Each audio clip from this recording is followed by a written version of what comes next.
வணக்கம் உறவுகளே. நவீன போர்க்களம் இப்ப நாங்க கற்பனை கூட பண்ணி பார்க்க முடியாத வேகத்துல மாறிக்கிட்டு இருக்கு.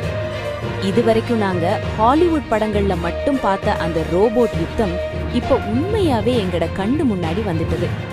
இது வெறும் கற்பனை இல்ல, சுயமாகவே சிந்திச்சு எதிரிகளை தேடி பிடிச்சு அழிக்கக்கூடிய அதிநவீன AI ஆயுதங்கள் இப்ப தயாராயிட்டுது.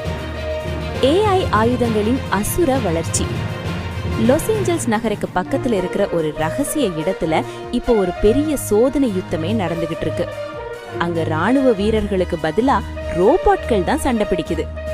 320 கிலோமீட்டர் வேகத்துல பாய்ஞ்சு போற கமிகாசி ட்ரோன்கள் எதிரிகளோட விமானங்களை சுக்கு நூறா உடைக்குது.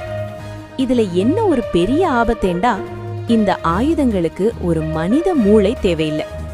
ஒரு சின்ன அல்காரிதம் நினைச்சா ஒரு நகரத்தையே அப்படியே தரைமட்டமாக்க முடியும். பால்மர் லக்கி மற்றும் ஆண்ட்ரில் நிறுவனம். இந்த நவீன காலத்து போர்க்கடவுள் என்று சொல்லப்படுற 33 வயதான பால்மர் லக்கி என்றவர் தான் இந்த ஆண்ட்ரில் நிறுவனத்தை நடத்துறார். இவர் ஒரு காலத்துல ஆக்குலஸ் என்ற வர்ச்சுவல் ரியாலிட்டி நிறுவனத்தை ஃபேஸ்புக்கு $3 பில்லியன் வித்தவர். இப்ப இவர் முழுக்க AI போர் ஆயுதங்களை தயாரிக்கிறதுல இறங்கியிருக்கார். மனுஷங்க செய்யற தப்புகளை விட ரோபோட்கள் செய்யற தப்புகள் ரொம்ப குறைவு. அதனால மனுஷங்களுக்கு பதிலா ரோபோட்களை போர்க்களத்துல இறக்குறது தான் புத்திசாலித்தனம் என்று இவர் ரொம்ப திமிரா சொல்லுறார். ஆஸ்திரேலியாவின் கோஸ்ட் ஷார்க். அமெரிக்கா மட்டும் இல்ல, ஆஸ்திரேலியாவும் இப்ப இந்த AI யுத்தத்துல குதிச்சிட்டது. சுமார் $1.7 பில்லியன் செலவுல கோஸ்ட் ஷார்க் என்ற அதிநவீன AI நீர்மூழ்கி கப்பல்களை ஆஸ்திரேலியா இப்ப தயாரிக்குது.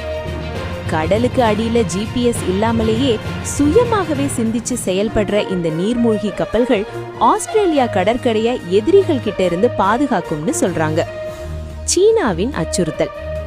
இந்த AI தொழில்நுட்பத்துல அமெரிக்காவை விட சீனா இப்ப ரொம்ப முன்னிலையில இருக்கிறதா சொல்லப்படுது. சீனா தயாரிக்கிற ரோபோட்கள் மனுஷங்களை விட ரொம்ப வேகமா ஓடுது, சுவத்துல ஏறுது.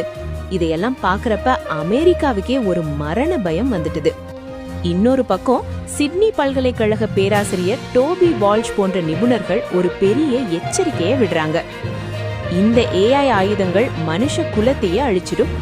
அணு ஆயுதங்களுக்கு எப்படி ஒரு சர்வதேச தடை இருக்கோ அதே மாதிரி இந்த AI ஆயுதங்களுக்கும் ஒரு கட்டுப்பாடு வேணும். இல்லாட்டி ஒரு நாள் ஒரு மென்பொருள் தப்பு பண்ணினா அது ஒரு அணு ஆயுத போருக்கே வழிவகுத்துடும்னு அவர் ரொம்ப கவலையா சொல்லுறார். உறவுகளே, இத கொஞ்சம் ஆழமா யோசிச்சு பாருங்க.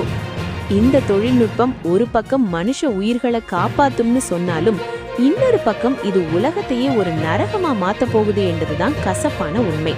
உறவுகளே, மனித மூளைக்கு கட்டுப்படாத இந்த செயற்கை நுண்ணறிவு ஆயுதங்கள் உலகத்தை பாதுகாக்குமா அல்லது மனித இனத்தையே அழிவுக்கு கொண்டு செல்லுமா?